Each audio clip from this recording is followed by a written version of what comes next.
ये क्या तुम नामर्दों की राह हाथ पर हाथ रखकर बैठे हुए हो? पत्थर, लाठी, डंडे सब रख लिए? किस बात के लिए लाठी डंडे?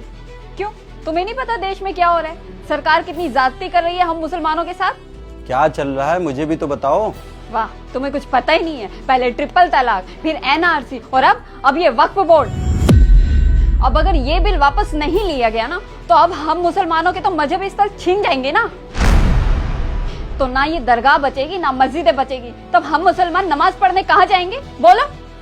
सरकार हम पे जाति किए जा रही है, लेकिन अब हम मुसलमान बिल्कुल भी सहने वाले नहीं है। हम आवाज उठाएंगे और ये बिल उन्हें वापस लेना पड़ेगा। तो चलो प्रोटेस्ट करने के लिए। नहीं, मैं कहीं नहीं जा रहा हूँ और ना ही तुम जा रही हो।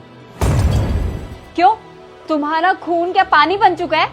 हाँ, मेरा खून पानी हो गया है। और ये बिल ला के गवर्नमेंट ने क्या गलत किया है, क्यों प्रोटेस्ट करने जाएं? तुम एक औरत होके ये बोल रही हो कि ट्रिपल तलाक पे जो कानून आया है वो गलत है। कभी तुमने उन औरतों के बारे में सोचा है जिनको सिर्फ 3 बार तलाक बोल के छोड़ दिया जाता था? हाँ, उनके साथ कितना बुरा सलूक होता था हलाला के नाम पे। जब तुम्हारी खाला आके तुमसे रो रही थी तब तो तुम्हें बहुत बुरा लग रहा था कि हलाला बंद होना चाहिए, और अब इसी के खिलाफ तुम बातें कर रही हो। लाखों करोड़ों औरतें थी, एक बार किसी से निकाह हो जाता है ना तो वो इंसान उसके दिल में बसता है। वही इंसान उसको छोटी सी बात पे तलाक दे दे, वापस से निकाह करने जाए अपनी ही बेगम को किसी और के बिस्तर में। कभी तुमने सोचा है उस औरत पे क्या बीतती होगी? तुम नहीं समझ सकती। पता है क्यों? क्योंकि तुम्हारे ऊपर नहीं बीता है। गवर्नमेंट ने बहुत अच्छा कानून लाया है, करोड़ों औरतों को न्याय मिला, और तुम क्या बोल रही हो? एनआरसी?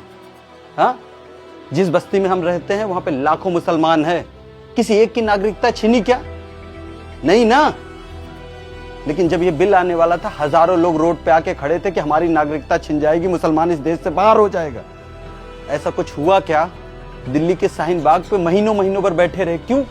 हाँ, क्योंकि ऊपर जो बैठे हैं ना मुल्ला मौलवी, राजनीति करने बैठे हैं, वो बहकाते हैं। जो लोग अनपढ़ लोग हैं ना उनके बहकावे में आके खड़े हो जाते हैं और जाके लाठी डंडे खाते हैं। लेकिन ये जितने भी बिल और कानून आ रहे हैं ना, ये मुसलमानों के हित के लिए आ रहे हैं। दुनिया में सबसे पैसे वाली कौम कौन सी थी? हम मुसलमानों की थी। लेकिन आज अनपढ़ों की कौम में आ गए, गरीबों की कौम में आ गए। क्यों? क्योंकि वक्फ बोर्ड में जो लोग बैठे हैं ना, अरबों की संपत्ति है, किसी 1 रुपया कहीं खर्चा नहीं होता। लाखों मुसलमान हैं हमारी बस्ती में, लेकिन किसी एक को वक्फ बोर्ड के नाम पे कभी कुछ मिला है? हाँ, नहीं ना। वक्फ बोर्ड से दिक्कत पता है किसको है? जो वहां पे बैठे हुए हैं उनको दिक्कत है, क्योंकि अब उनको मलाई खाने के लिए नहीं मिलेगी। और ये हम सब मुसलमानों को एक बार सोचना पड़ेगा कि हम अपनों बच्चों को भविष्य क्या देना चाहते हैं। ये मुल्ला मौलवी के कहने पे ईटा पत्थर उठाने वाले, हाँ? या हम उनके हाथ में, एक हाथ में कुरान देखें और एक हाथ में लैपटॉप देखें। गवर्नमेंट जो भी कर रही है अच्छा कर रही है, और हम मुसलमानों को एक बार सोचना पड़ेगा कि हमारी कौम इतनी जाहिल क्यों होती जा रही है, जो हर बात पे प्रोटेस्ट करना शुरू कर देती है बिना पढ़े लिखे। ये जितने लोग रोड पे खड़े होकर तख्तियां लेके खड़े हैं, जब भी कोई न्यूज वाला उनसे सवाल पूछता है ना, तो उनको ये तक नहीं पता होता कि क्या रूल है, क्या रेगुलेशन है। तो किस बात के लिए आप पत्थर उठा रहे हो? किस बात के लिए डंडे उठा रहे हो?